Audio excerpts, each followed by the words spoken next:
Anybody hungry? Yeah, me too. I just want to start off by saying thank you to everyone who helped put this wedding on tonight. From the venue hosts, to the caterers, to the DJ, to the parents of the newlyweds, and of course, to Mike and Brittany. Let's give it up for them, guys. Thank you both for allowing all of us to share this special moment with you.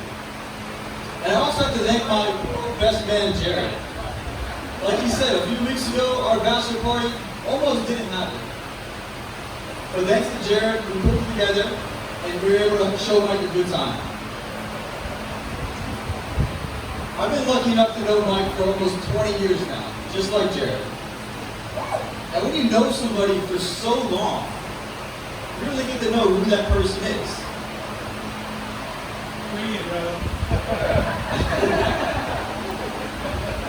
So like most men, our friendship revolves around arguing about something. Politics, stocks, food, it doesn't matter. But usually it revolves around sports. Which is why this marriage is so perfect. On the one hand, you got Brittany, who's a die-hard Jets fan. And on the other hand, you got Mike, who bleeds aqua and orange. I'm sorry, did I get that mixed up?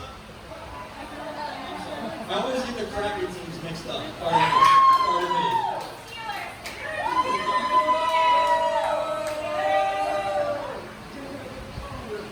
But like I was saying, I've known Mike for a long time. You know, Brittany, obviously you noticed what you picked the winner. Not only is Mike a natural leader, who's trustworthy, ambitious, and selfless, but he's also the greatest basketball coach in the world. He makes the best music playlist ever, like Jared said.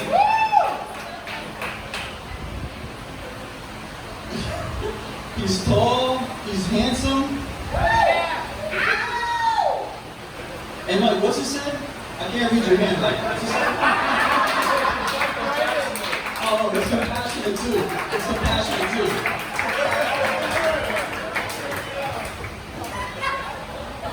So I know Mindy touched on this earlier, but I want to talk about the time that these two, I can't say the first time you met, we'll say the first time the stars aligned for you guys. When the seed of this marriage grounded. No, bro.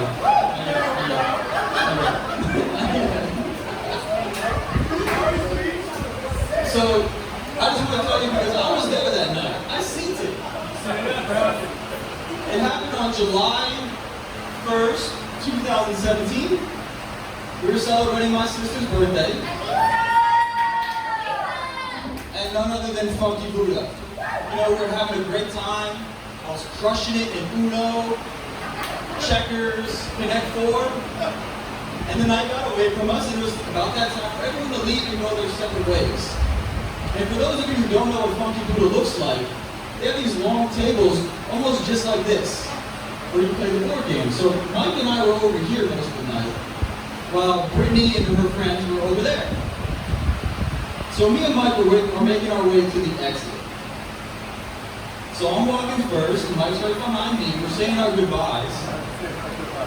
And what do you know? Lo and behold, there's Brittany blocking our way to the exit. I see you, Brittany. I know what you did. So I was first. I said, hey, Brittany, I hope you have a good night. Me and Mike are going to get out of here. I don't think she heard a word that I said.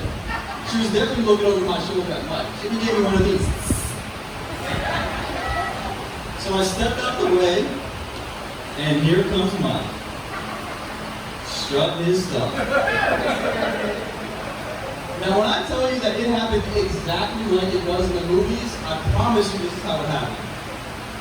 So Mike walks up to Brittany, they lock eyes, and everybody in the bar froze. Everyone got quiet. I'm looking around like, what the f is going on?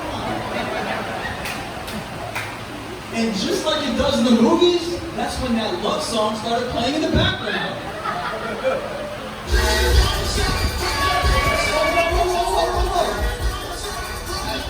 That's the wrong song.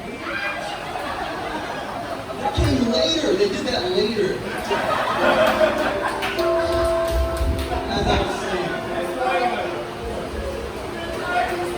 Mike and Brittany, their locked eyes, that love song started playing in the background, and Brittany dropped her two-liner. She looked up at Mike, batting her eyelashes like 1,000 times a second.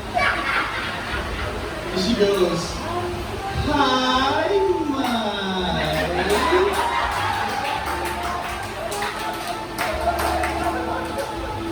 And Mike, being the smooth operator that he is, he simply replied, "What's up?" And that's all that it took. Everyone started talking again. I got out of the twilight zone, and we left. But the night wasn't over. Me and Mike went to go play pool. But all Mike could talk about was Brittany. He asked me, "Did you see the way that Brittany looked at me?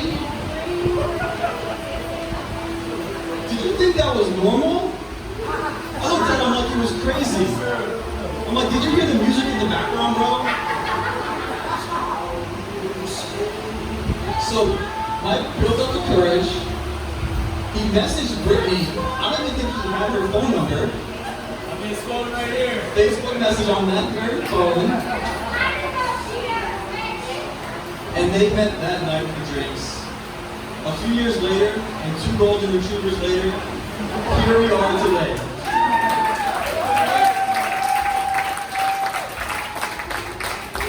So with that, guys, I just want everybody to raise their drinks for a toast.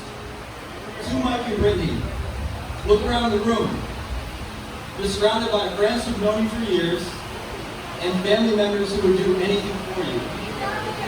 And we're all here because we love you, and we're here to celebrate the love you have for each other now and for many years to come. Here's to you guys.